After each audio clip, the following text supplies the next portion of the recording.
मोक्षमार्गस्य नेतारं भेत्तारं कर्मभूभृतां ज्ञातारं विश्वतत्त्वानां वन्दे तद्गुणलब्धये।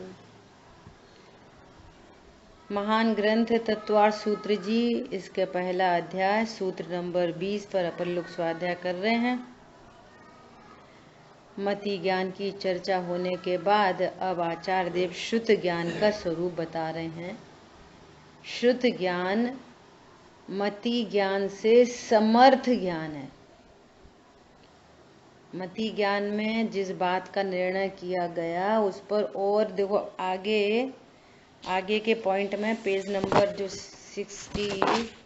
70 पेज पर ऊपर थर्ड पॉइंट में शब्द दे रहे हैं आचार्य देव, उत्तर तर्कणा। अब उत्तर्क में आता है, ऐसा है ना। तो कल तक अपन ने इतनी बात देख ली थी कि धुएं, मति ज्ञान के द्वारा धुएं का ज्ञान हुआ और धुएं से भिन्न पर पदार्थ है जो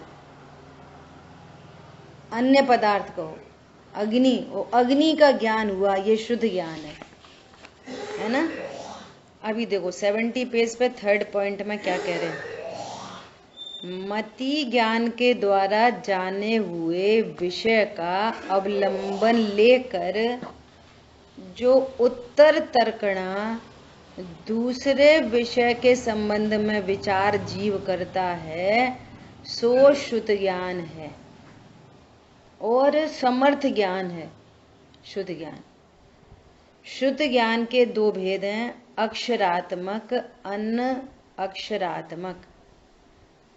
क्या उसका क्या अर्थ है कि एक तो शब्द को सुनकर जो ज्ञान हुआ वो अक्षरात्मक ज्ञान है ना। तो जो अब यहाँ पे देखो अभी भेद ज्ञान कराएंगे कि वो शब्द में और अर्थ में वाच्य वाचक संबंध होता है। शब्दों के द्वारा हमको उनमें शब्द में और वस्तु में, जैसे कल बोला था नींबू तो शब्द है, नींबू में तो नींबू है नहीं, लेकिन नींबू शब्द से अर्थ नींबू का ज्ञान होता है। ये दोनों के बीच में वाच्य वाचक संबंध कहते हैं। वाच्य मतलब जिसको जाना गया, वाचक मतलब कहने वाला, है ना। देखो आगे पढ़ते हैं। आत्मा शब्द को सुनकर आत्मा के गुणों को हृदय में प्रकट करना, सो अक्षरात्मक शुद्ध ज्ञान है। अक्षर और पदार्थ में वाचक वाच्य संबंध है। जैसे भगवान की दिव्य ध्वनि है ना, तो दिव्य ध्वनि क्या है? वाचक, कहने वाला, बताने वाला, वाचक। और दिव्य ध्वनि को सुनकर जीवों को 6 द्रव्य 7 तत्व का ज्ञान हो रहा, जीवों को मोक्ष मार्ग का ज्ञान हो रहा, जीवों को सम्यक दर्शन प्रकट हो गया। शब्द में कितनी शक्ति है, शब्द में बोला कितनी शक्ति है। इतना सा शब्द बोला, कोई शब्द बोला तो उसका भाव ग्रहण होता है। जैसे ऐसा बोलो, बोलने से क्या होता है? बोलने से क्या होता है? ऐसा बोलो, तुम बिल्कुल पागल हो, ऐसा बोले किसी से तो वो तो वहां पर झगड़ा लड़ाई हो जाए। वाचक वाच्य संबंध है। वो शब्द बोला कि आप एकदम पागल हो, तो ये सुन के उसको भाव ग्रहण हो गया उसका कि ये मुझे मूर्ख बता रहा है। ऐसा वाचक शब्दों, जो घरों में झंझट है ना, वो शब्दों की तो मारा मारी है और क्या है ना। अक्षर और पदार्थ में वाचक वाच्य संबंध है। वाचक शब्द है और उसका ज्ञान मति ज्ञान है।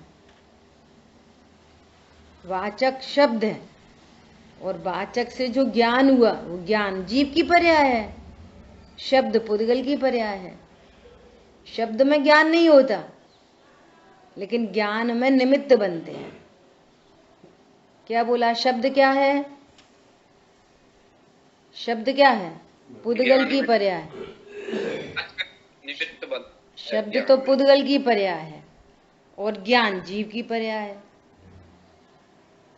ऐसा बोलते हैं ना, सत्य बोलना, झूठ बोलना, तो जीव की पर्याय तो है नहीं सच, सत्य वचन और झूठ वचन।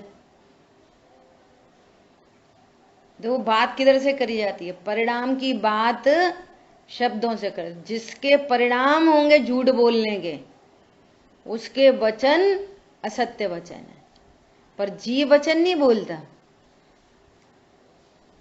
अभी यहाँ प्रकरण ये नहीं है, अपन तो एक बात कह रहे हैं, यहाँ तो ज्ञान की बात चल रही है। शब्द क्या है? वाचक, कहने वाले, बताने वाले, और शब्द के माध्यम से अर्थ का पता चलता है, पदार्थ का पता चलता है। तो जो ज्ञान होता है ना, ज्ञान, वो ज्ञान जीव की पर्याय है और उसके निमित्त से वाच्य का ज्ञान होना सो श्रुति ज्ञान है। अब देखो, अब ये मति ज्ञान और शुद्ध ज्ञान में अंतर समझ लेना। क्या? कि शब्द के द्वारा जो ज्ञान हुआ, शब्द के द्वारा जो ज्ञान हुआ, उस ज्ञान का नाम तो मति ज्ञान है, और वो अर्थ का वस्तु पकड़ में आ गई, वो शुद्ध ज्ञान है। ज्ञान तो शब्दों का हुआ था, वस्तु का नहीं हुआ था। जो बात बोलते हैं नींबू, हाँ, ये हुआ बोलने से नींबू, तो ये हुआ मति ज्ञान, वस्तु तक पहुंच गए। वस्तु पहुंची, नींबू, नींबू कैसा? नींबू ध्यान आ गया, नींबू पीला, वो अर्थ तक पहुंच गए। अर्थ तक पहुंचने से वो हो गया श्रुत ज्ञान, वो हो गया शुद्ध ज्ञान। ज्ञान किसका हुआ था? अक्षर का, शब्दों का। और शुद्ध ज्ञान क्या काम करता है? वस्तु तक पहुंच जाता है। इसलिए जो अभी जिनवाणी पढ़ रहे हैं ना, आत्मा ऐसा, आत्मा ऐसा, आत्मा ऐसा, तो पहले तो आत्मा कैसा यही बात समझ में आए तो व्यवस्थित अवाय हो। पहले तो अवाय हो, अवाय के बाद धारणा हो। अब ये तो मति ज्ञान है। अब जो जिनवाणी से वस्तु स्वरूप समझा, इस मति ज्ञान के द्वारा वो आत्मा वस्तु तक श्रुत ज्ञान लेके जाएगा। क्या बोला? समझ में आई बात? ये जो अगर अवाय नहीं बन रही ज्ञान में, वस्तु स्वरूप ही ख्याल में नहीं आ रहा, वस्तु स्वरूप ही अभी निर्णय में नहीं आया, तो उसको मति ज्ञान ही प्रॉपर नहीं है अभी। जब जैसा प्रसंग बने तब तैसी बातें कर दी। हाँ सही बात है, अपन ज्ञाता है, ज्ञाता है, यह ध्रुव है, अपन कुछ नहीं करते, कुछ नहीं करते। तो पर्याय की बात आए तो अब भी तो कर्म से होते, वो तो ऐसे होते। फिर क्रमबद्ध की बात आए तो फिर अपना करता है। एकदम सुव्यवस्थित वस्तु स्वरूप का ख्याल आए पहले तो वो शब्दों से मर्म पकड़ में आए, तब तो अवाय और धारणा हो, और फिर इस अवाय धारणा से वो पदार्थ तक पहुंच जाए।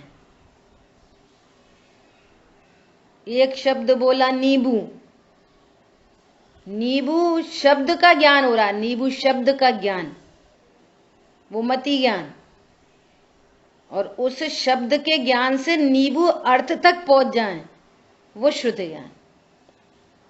इतना अंतर है मति ज्ञान शुद्ध ज्ञान में। वाचक वाच्य संबंध मति ज्ञान के साथ है। मति ज्ञान में जो शब्दात्मक ज्ञान हुआ, उससे वो अर्थ का ग्रहण हो जाए। अरे ये इस वस्तु की बात चल रही है, हरी बात ख्याल में, मति शुद्ध ज्ञान में अंतर पता चल रहा है ऐसा। अब ऐसे सब आत्मा में लगा लो। अभी जो जिनवाणी पढ़ी सुनी जा रही है, तो इस जिनवाणी के माध्यम से पूरा प्रॉपर अवाय हो, अवाय निर्णीत, हाँ वस्तु स्वरूप ऐसा है, एकदम निर्णीत ज्ञान, तो अवाय धारणा। अब यहाँ आत्मानुभूति नहीं हुई, आत्मानुभूति तो शुद्ध ज्ञान कराएगा। अभी तो मति ज्ञान प्रॉपर हो। अब देखो, मति ज्ञान के द्वारा जाने गए विषय का अवलंबन लेकर, अब मति ज्ञान प्रॉपर नहीं है तो फिर शुद्ध ज्ञान में क्या पदार्थ आएगा? आएगी नहीं, अनुभूति होगी ही नहीं, क्योंकि वैसी वस्तु ही नहीं है, वैसी वस्तु है नहीं। सींग वाला खरगोश, आकाश के पुष्प, ये शब्द हैं, तो मति ज्ञान इसको सीख लेगा, आकाश के पुष्प। अब आकाश के पुष्प ढूंढने जाओ, है ही नहीं विश्व में, अर्थ है ही नहीं, वैसा कोई पदार्थ ही नहीं है, तो शुद्ध ज्ञान काय का होएगा? है ही नहीं वैसा पदार्थ। अब तुम जैसा आत्मा को जान रहे हो वैसी आत्मा है ही नहीं, तो आत्मानुभूति होगी कैसे? कभी कर्ता समझ रहे, कभी अकर्ता समझ रहे, कभी किस अपेक्षा से कर्ता कहा है, किस अपेक्षा से अकर्ता कहा है, किस अपेक्षा से पर्याय से भिन्न कहा है, क्या सब में स्यादवाद शैली है, सब में स्याद पद लगा है। ये बहुत समझने की बात है। क्या बोल रहे हैं देखो, उसके निमित्त से वाच्य का ज्ञान होना सो शुद्ध ज्ञान है। परमार्थ से ज्ञान कोई अक्षर नहीं है, अक्षर तो जड़ है, वह पुद्गल स्कंद की पर्याय है, वह निमित्त मात्र है। अक्षरात्मक शुद्ध ज्ञान कहने पर कार्य में कारण का, निमित्त का मात्र उपचार किया गया समझना चाहिए। कोई अक्षरात्मक ज्ञान अक्षर से होता है, अक्षरात्मक ज्ञान अक्षर से होता है, अक्षर से नहीं हो। ज्ञान में थोड़ी कोई अक्षर है, ज्ञान में तो वस्तु का निर्णय हुआ है।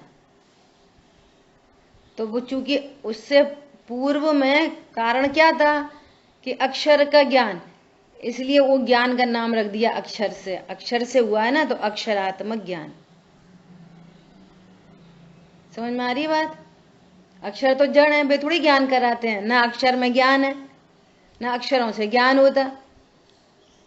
ज्ञान तो अपनी पर्याय अपने से उत्पन्न होती, पर पूर्व में अक्षर का ज्ञान हुआ ना, इसलिए उस शुद्ध ज्ञान का नाम अक्षरात्मक ज्ञान कह रहे हैं।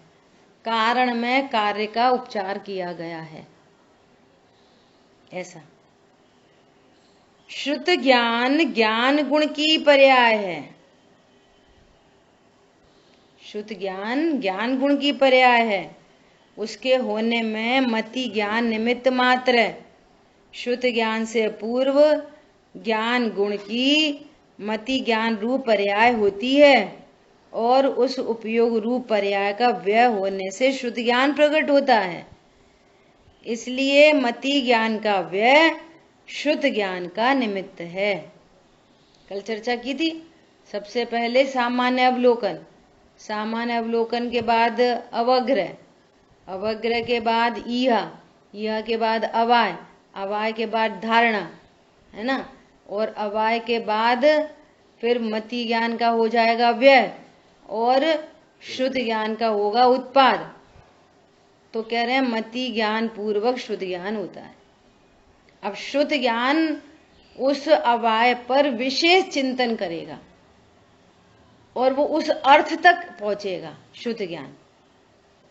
तो कहते हैं कि शुद्ध ज्ञान मति ज्ञान पूर्वक होता है, अर्थात मति ज्ञान का ज्ञान की उत्तरोत्तर समर्थ पर्याय उत्पन्न हो रही हैं, और एक समय में एक ही पर्याय उत्पन्न होगी। तो जो जिस ज्ञान को मति ज्ञान कह रहे हैं, अब वो मति ज्ञान पर्याय का व्यय हो जाएगा, शुद्ध ज्ञान की पर्याय उत्पन्न होगी। ऐसा नहीं है कि मति ज्ञान की पर्याय भी है और शुद्ध ज्ञान की पर्याय, एक समय में एक ही पर्याय होगी। तो जब शुद्ध ज्ञान की पर्याय उदित हो रही है तो मति ज्ञान की पर्याय का अभाव होगा नियम से। ऐसा श्रुत ज्ञान को ज्ञान गुण की पर्याय कहा, तो मति ज्ञान श्रुत ज्ञान की पर्याय नहीं है? ज्ञान गुण की पर्याय नहीं है? वो भी ज्ञान की पर्याय है, मति ज्ञान भी ज्ञान की पर्याय। श्रुत ज्ञान मतलब वहां पर जब वो चिंतन होगा उसके बाद अर्थ तक हो। हाँ, अच्छा, चिंतवन भी शुद्ध ज्ञान में ही होएगा विशेष।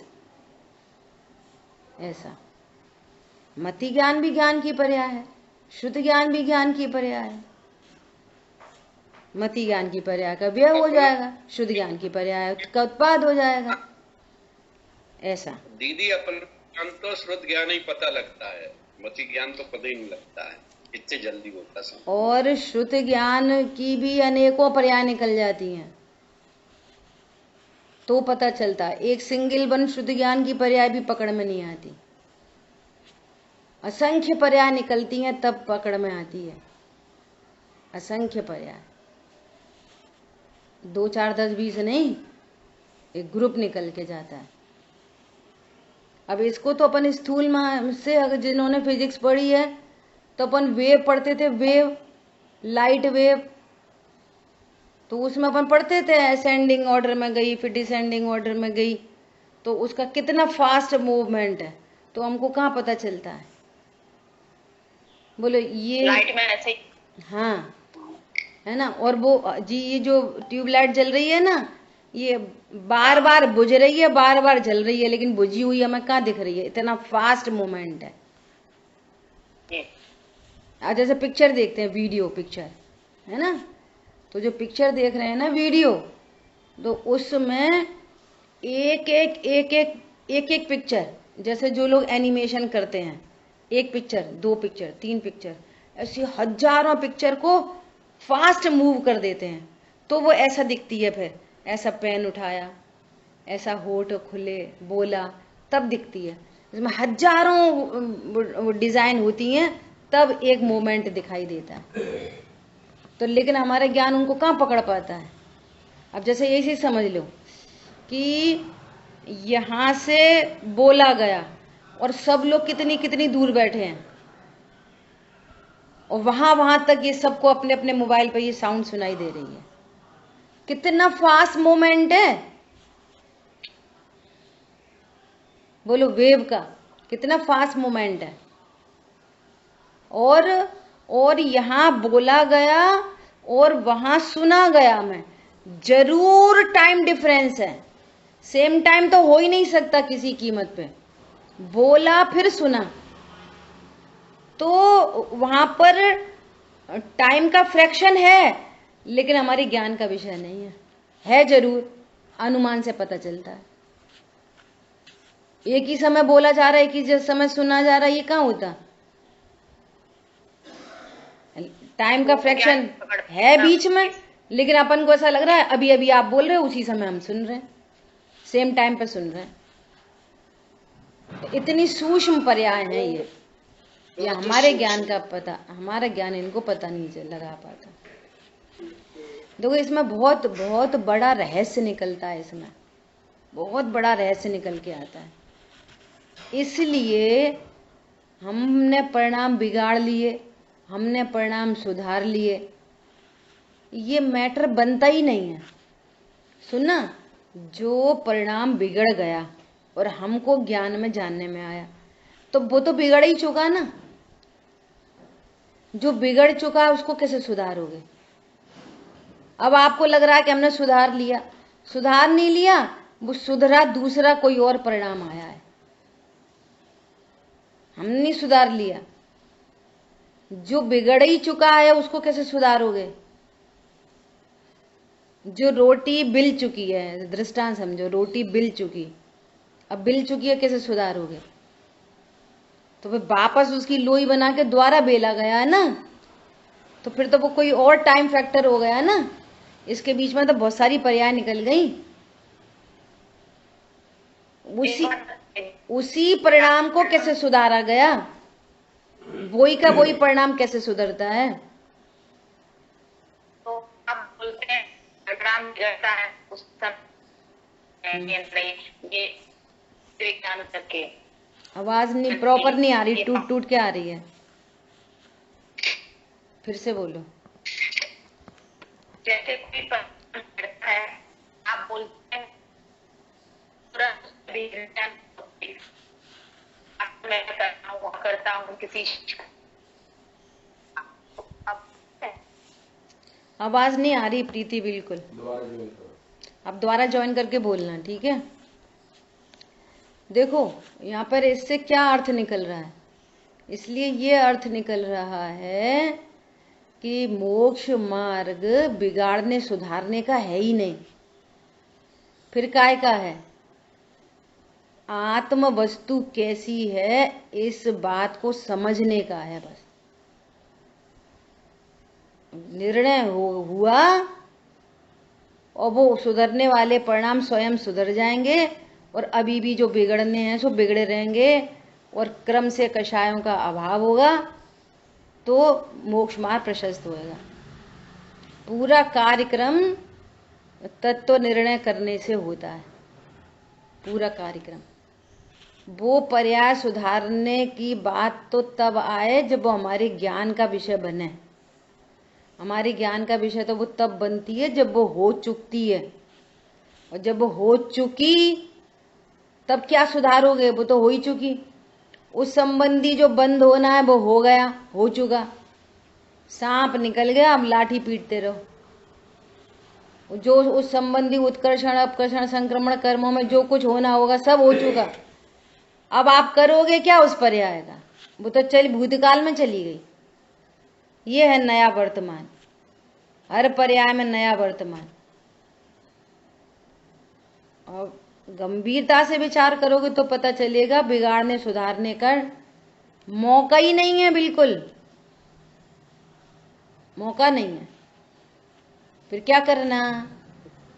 फिर ये करना पर्याय अपनी स्वतंत्रता से होती है, इसलिए तो कहते हैं ना। क्या करना? तत्व ज्ञान करना, मूलभूत। अभी तो यहाँ पर अज्ञानी मिथ्या दृष्टि को 4 तत्व हैं, तो 4 तत्व को ज्यों का त्यों जान लो बस। इतने से मोक्ष मार्ग चल जाएगा। जीव जैसा है वैसा ही जीव जानो, द्रव्य गुण पर्याय जैसे हैं वैसा ही जानो बस। स्वरूप जानकर परिणति नियम से निश्चिंत होती है। स्वरूप जाने बिना निश्चिंत नहीं होती परिणति, इसलिए वो सम्यक दर्शन का हेतु नहीं बन पाती। ठीक है। अब देखो क्या बोल रहे हैं, कितना सूक्ष्म है जैन शासन। क्या कह रहे हैं? मति ज्ञान का व्यय हुआ और शुद्ध ज्ञान का उत्पाद हुआ। तो अभी क्या कह रहे हैं? वह अभाव रूप निमित्त है, अर्थात मति ज्ञान का जो व्यय हुआ वह शुद्ध ज्ञान को उत्पन्न नहीं करता। और जो पर्याय खुद ही मर गई वो शुद्ध ज्ञान को उत्पन्न करेगी? शुद्ध ज्ञान तो अपनी सामर्थ्य से स्वयं उत्पन्न होता है। मति ज्ञान का व्यय और शुद्ध ज्ञान का उत्पाद। कहा क्या जाता है कि शुद्ध ज्ञान मति पूर्वक होता है, अर्थात उससे बिफोर की पर्याय में मति ज्ञान होता है। उसका ये अर्थ है, ये अर्थ नहीं है कि मति ज्ञान शुद्ध ज्ञान को लाता है। ठीक है। इसका क्या मतलब है इस बात को समझने का कि भैया हमने आत्मा समझ ली, आत्मा समझ ली, अब हमें शुद्ध ज्ञान हो जाएगा? कि नहीं, शुद्ध ज्ञान की पर्याय अपने सामर्थ्य से स्वभाव को सन्मुख होते हुए प्रकट होगी। उसमें मति ज्ञान कुछ नहीं करेगा। मति ज्ञान का तो व्यय और शुद्ध ज्ञान का उत्पाद, ऐसा। अर्थात मति ज्ञान का जो व्यय होता है वो शुद्ध ज्ञान को उत्पन्न नहीं करता, किंतु शुद्ध ज्ञान तो अपने उपादान कारण से उत्पन्न होता है। मति ज्ञान से शुद्ध ज्ञान अधिक विशुद्ध होता है। शुद्ध ज्ञान मति ज्ञान से और अधिक विशुद्धता को लेके होता है, ऐसा उसकी विशुद्धि बढ़ती है। देखो अब प्रश्न कह रहे हैं, अब प्रश्न क्यों डाले जाते हैं, हमें और बात अच्छे से समझ में आए। जगत में कारण के समान ही कार्य होता है, इसलिए मति ज्ञान के समान ही शुद्ध ज्ञान होना चाहिए। आप ऐसा क्यों कह रहे हो कि शुद्ध ज्ञान विशेष ज्ञान होता है? जैसा मति ज्ञान वैसे शुद्ध ज्ञान। सो कह रहे हैं उपादान कारण के समान कार्य होता है, निमित्त कारण के समान नहीं। जो कार्य होता है वो उपादान कारण जैसा होता है, उपादान के समान होता है, निमित्त जैसा नहीं। जैसे सुनो, दृष्टांत कितना सुंदर है। जैसे घट की उत्पत्ति में दंड, चक्र, कुमार, आकाश इत्यादि निमित्त कारण है, तो क्या घट भी दंड, चक्र, कुमार जैसा होएगा? घट तो उस निमित्तों से समवॉट डिफरेंट होगा। निमित्त कौन कौन है? दंड है, चक्र है, कुमार है, आकाश है इत्यादि। किंतु उत्पन्न हुआ घट इन दंड, चक्र, कुमार, आकाश आदि के समान नहीं होता। मति ज्ञान में जिस बात को जाना गया उससे भिन्न होता है शुद्ध ज्ञान। देखो गजब की बात है। मति ज्ञान के द्वारा, स्पर्शन इंद्री के द्वारा ये ठंडा ठंडा है, कुछ ठंडा ठंडा, ये मति ज्ञान। सुनना, ओहो ये तो बर्फ है, ये शुद्ध ज्ञान। समझ आई बात? ये ठंडा ठंडा, अरे ये तो गिलास ठंडा है। समझ में आ रही है? वो ठंडे ठंडे से किसका पता चल रहा है? पदार्थ का। स्पर्शन इंद्री के माध्यम से जो ज्ञान हो रहा है, ऐसा मान के चलो, वो मति ज्ञान। और मन इंद्री के माध्यम से विशेष शुद्ध ज्ञान प्रकट हो रहा है। विशेषता लिए हुए। इसलिए धर्म के मामले में जितनी भी लापरवाही और ये सब की बात चलती है ना, ये असंगियों को तो लागू पड़ जाती है। सुबह कर्म फल चेतना की बात आई ना, तो असंगी जीव को तो कर्म फल चेतना लागू पड़ जाती है, लेकिन संगी जीवों पर लागू नहीं करी जाती। क्यों? तुम्हारे पास तो हे उपादेय को लेते हुए समर्थ ज्ञान के धारी हो आप। तो आप बोलोगे भैया हम क्या करें, हमें तो कर्म का ही उदय तीव्र है, तो जिनवाणी में ये वाली बात आपकी स्वीकार नहीं की जाएगी। कर्म का तीव्र उदय असंगियों को कहो तो कहो, संगी को तो ये कहा जाता है जैन कुल में जन्मने वाले को विशेष रूप से अब सब प्रकार से अवसर आया है, ये कहा जाता है। संगी पंचेंद्री जैन कुल में जन्म। अब तुम ऐसी बातें करो, हमारा तो हम क्या करें, बहुत कर्म का उदय, इसलिए हम स्वाध्याय नहीं कर पाते, हमारा बहुत कर्म का उदय, हम तत्व निर्णय नहीं कर पाते, हमारा तो बहुत कर्म का उदय है, इसलिए हम अवक्ष भक्षण कर लेते हैं। ये तुम्हारे ऊपर नहीं लागू पड़ेगी। क्यों? आप शुद्ध ज्ञान के धारी हो, वो भी विशेष शुद्ध ज्ञान। शुद्ध ज्ञान तो एक इंद्री दो इंद्रियों को भी होता है। ऐसा नहीं है उनके पास अकेला मति ज्ञान है, उनको भी मति शुद्ध ज्ञान है, वे भी उसको उतने विशेष को जान पाते हैं। लेकिन यहाँ तो अपने हित अहित के विशेष ज्ञान को जानते हैं। मन का मिलना, मन इंद्री का मिलना किस बात को इंडिकेट करता है? कि आपको अपना हित करने की सामर्थ्य है। आपको अपना हित करने की सामर्थ्य है। देखो मैं एक दृष्टांत देती हूँ आपको हित करने की सामर्थ्य का। एक बार ऐसे मंदिर जा रहे थे, तो मंदिर से लौटते में एक बंदर बैठा, बंदर, और वहां सड़क पे बहुत सारे आम के छिलके पड़े, छिलके गुठली गुठली, और बंदर का एक बच्चा वो से चिपका के रखा, बंदर अपने बच्चे को, है ना। तो बंदर अपने बच्चे को चिपका के रखा, तो वो क्या कर रहा, जल्दी जल्दी से आम के छिलके गुठली जल्दी जल्दी जल्दी खाता जा रहा, यहाँ पे इकट्ठा कर रहा है और अपने बच्चे को खिला रही। वो समझ में आ रही है? तो ये देह संबंधी हित, ये मेरा बच्चा है, ये ऐसा हित तो त्रियंच गति के जीव भी कर लेते, ये कहना है।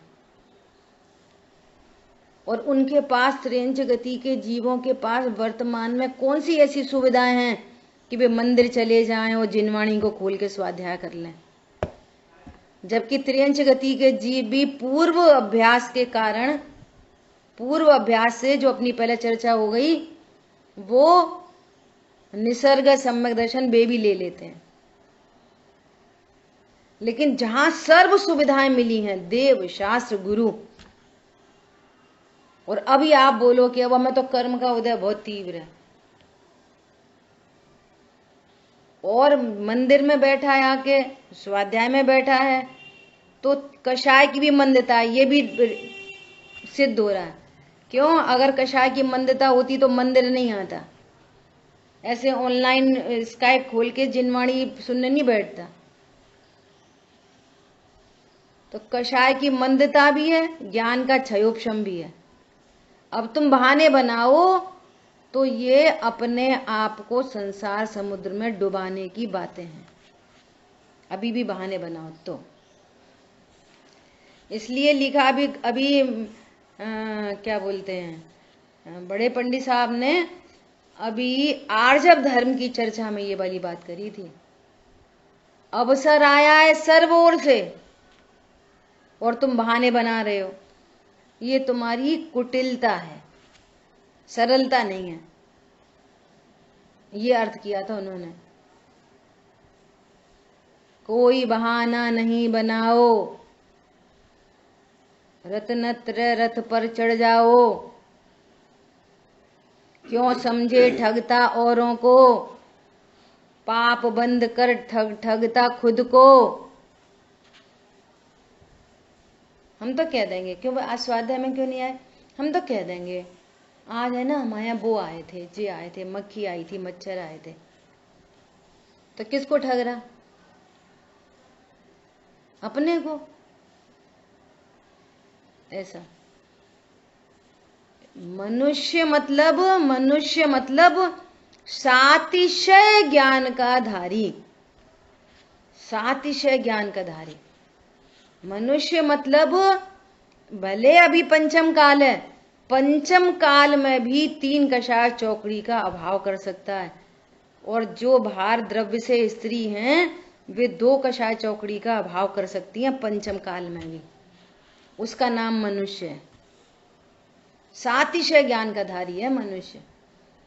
सुपीरियर मोस्ट कहा जाता है मनुष्य को। ऐसे शुद्ध ज्ञान को पाकर यदि हम ही युक्ति नहीं लगाएं, हम ही तत्व विचार नहीं करें, चिंतन मनन नहीं करें, समय शक्ति को व्यर्थ बर्बाद करें, और फिर ये कहें कि हमें ज्ञानावणी कर्म का बहुत तीव्र है, तो ये वाली बात लागू नहीं पड़ती है। समझ में आया? इसलिए टोडरमल जी कहते हैं कि तू जो बहाने यहां बनाता है ना, वैसे ही बहाने विषय भोगों में बना। विषय भोगों में तो नहीं बनाता बहाने। ऐसे ही बहाने तू खाने पीने में बना, वहां तो नहीं बनाता बहाने।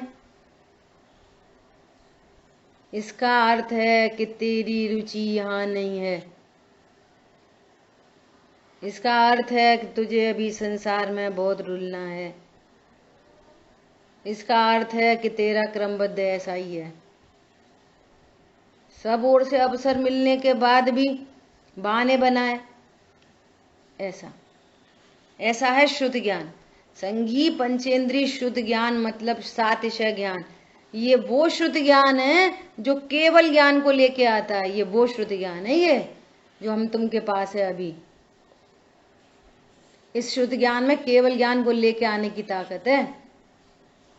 हम इस ज्ञान को कचरे कबाड़े में ही लगा दें, व्यर्थ, एकदम सेंसलेस। होना जाना कुछ है नहीं, दूसरे की बातें लेके बैठ गए, होना जाना कुछ है नहीं। बोलो, सिवाय राग द्वेष के अपना अपना बुरा करने के कुछ नहीं होता, ऐसा। ठीक है, क्या बोल रहे हैं? मति ज्ञान से शुद्ध ज्ञान अधिक विशुद्ध होता है। हाँ, ये वाली बात तो हो गई। अभी क्या कह रहे हैं कि कारण जैसा कार्य होता है, तो मति ज्ञान के समान शुद्ध ज्ञान को कहो, तो कह रहे हैं नहीं, ऐसा नहीं होता। यदि ऐसा बोलोगे कि निमित्त जैसा उपादान होता है, तो फिर घड़ा, दंड, चक्र, कुम्हार आदि जैसा हो। फिर निमित्त दूसरे तरह के हैं, उपादान दूसरा है, ऐसा। किंतु वह भिन्न स्वरूप ही मिट्टी के स्वरूप ही होता है। इसी प्रकार शुद्ध ज्ञान के उत्पन्न होने में मति नाम केवल नाम मात्र बाह्य कारण है, और उसका स्वरूप शुद्ध ज्ञान से भिन्न है। मति ज्ञान का स्वरूप ही अपने आप में शुद्ध ज्ञान से भिन्न है। मति ज्ञान 5 इंच से धुआं वगैरह का एग्जाम्पल दिया ना, मति ज्ञान ने तो धुएं को जाना है, शुद्ध ज्ञान ने अग्नि को जाना है। कितना विशुद्ध समर्थ ज्ञान है शुद्ध ज्ञान, ऐसा। मति ज्ञान ने तो नींबू शब्द को जाना है, शुद्ध ज्ञान ने तो पीला पीला जान लिया, खट्टा खट्टा। मति ज्ञान ने तो आत्मा शब्द को जाना है कण इंद्री के माध्यम से, शुद्ध ज्ञान ने आत्म वस्तु को अप्रोच किया है। इतना अंतर है मति शुद्ध ज्ञान में। 6 पॉइंट।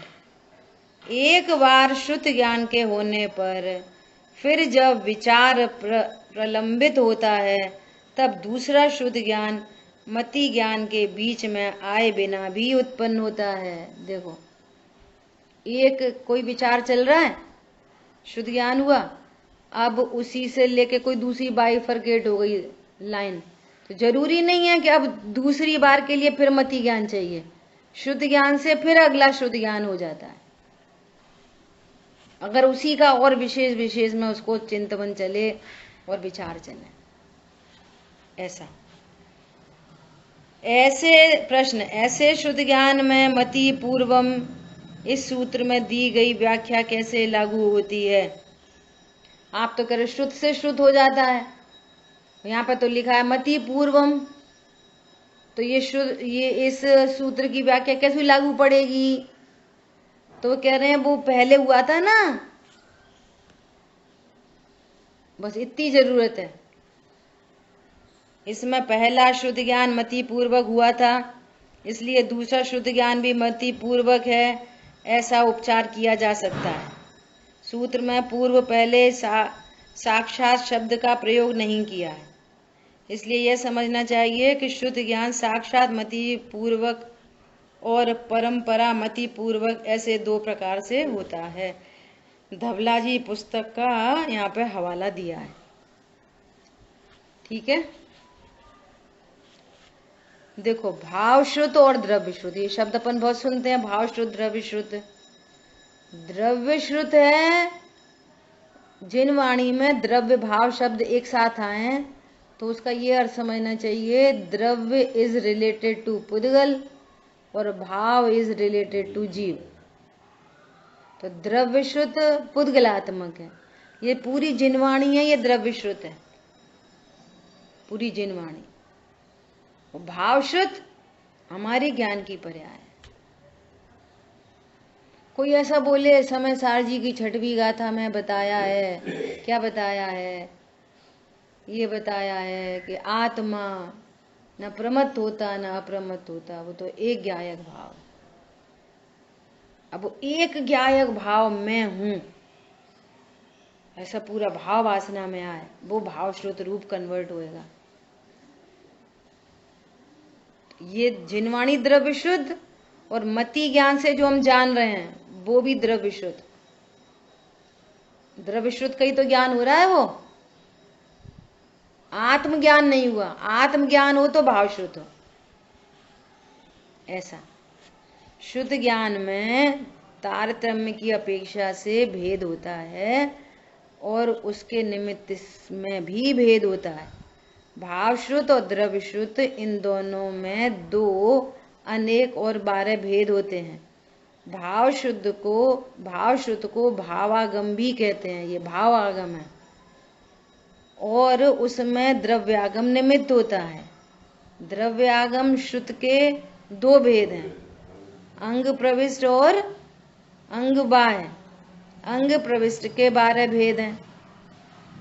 ये पूरी चर्चा, ये जो जिनवाणी के नाम रखे गए हैं ना, ये द्रव्य आगम है। ये पूरा लिखित रूप से जो आगम है वो द्रव्य आगम है। ये पुद्गलात्मक थिंग्स हैं। और भाव शुद्ध ज्ञान जीव की पर्याय। वो ऐसा कहा ना कि जिसने आत्मा को जान लिया उसने पूरे जिनागम को जान लिया। अब जिनागम में जितनी भी चीजें हैं वो सब एकदम क्लियर कॉन्सेप्ट में जा रही हैं। ऐसा कह रहे हैं वो द्वादशांग का पाठ ही हो गया। ये द्वादशांग है वे। क्यों? अब वो सबका ज्ञाता हो गया। जीव कैसा है, पुद्गल कैसा है, धर्म आकाश काल कैसे हैं। ऐसा देखो, अनअक्षरात्मक शुद्ध ज्ञान के 2 भेद हैं, पर्याय ज्ञान और पर्याय समास। बहुत गजब की चर्चा है ये।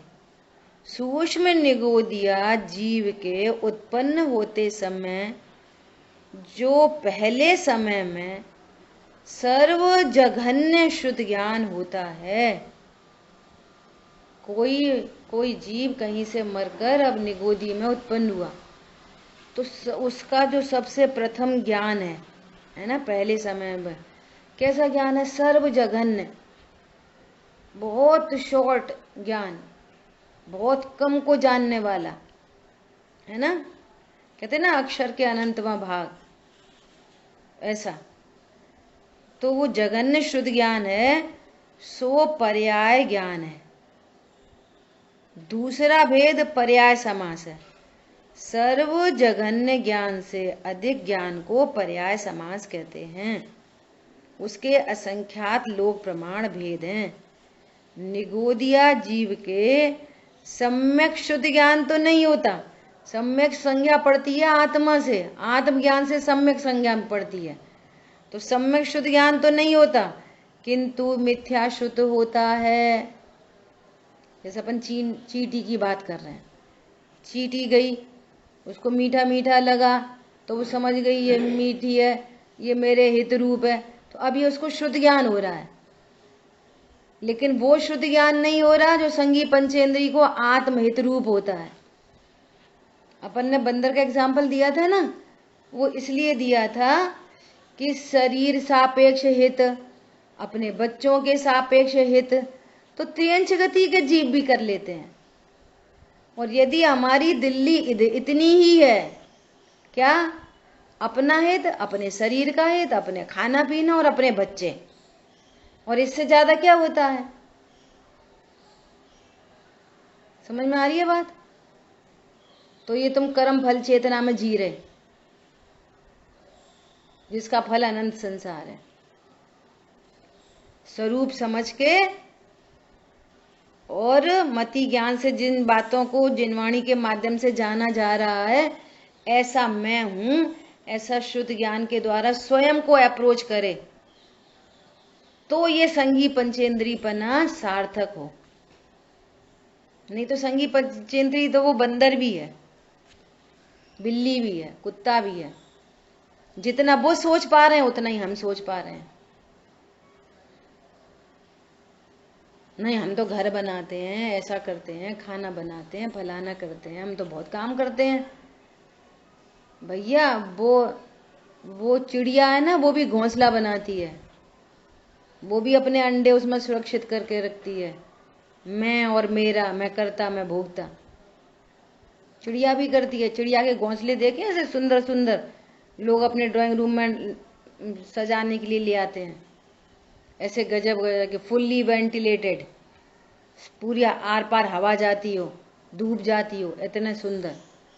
उनके पास कुछ नहीं है, एक चोंच है और 2 वो पैर हैं बस। कल्पना नहीं कर सकते बिना सुई निडिल के ये कैसे बुना गया होगा। ये तो बेबी करते हैं। ये सब कर्म फल चेतना है, कर्म के उदयोगों का कार्य है, कर्म चेतना, कर्म फल चेतना सब। वो हम भी यहीं तक लिमिटेड हैं, जैन कुल में जन्मे हैं।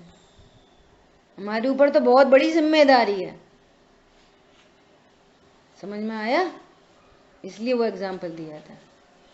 अरे खाना तो प्लांट्स भी बनाते हैं, फोटोसिंथेसिस की क्रिया होती है। वे तो अपने लिए भी बनाते हैं और हमारे तुम्हारे लिए भी बनाते हैं खाना। तो उस एंगल से बात करो तो वो खाना बनाते हैं अपने लिए और सो खाना अपन खाते हैं।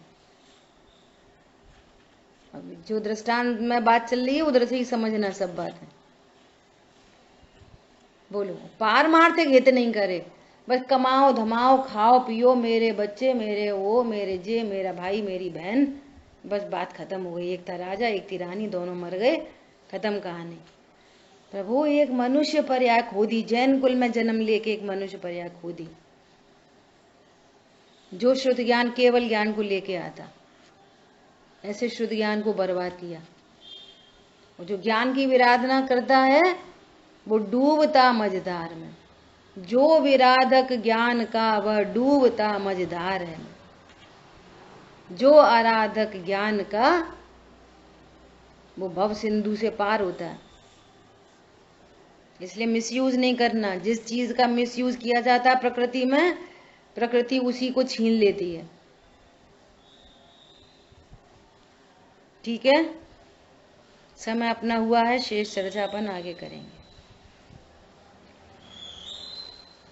जिन वाणी के ज्ञान से सूझे लोकालोक, सो वाणी मस्तक नमो सदा देत हूँ दो। बोलिए द्वाशांगमयी जिनवाणी माता की जय। जय जिनेन्द्र सभी को।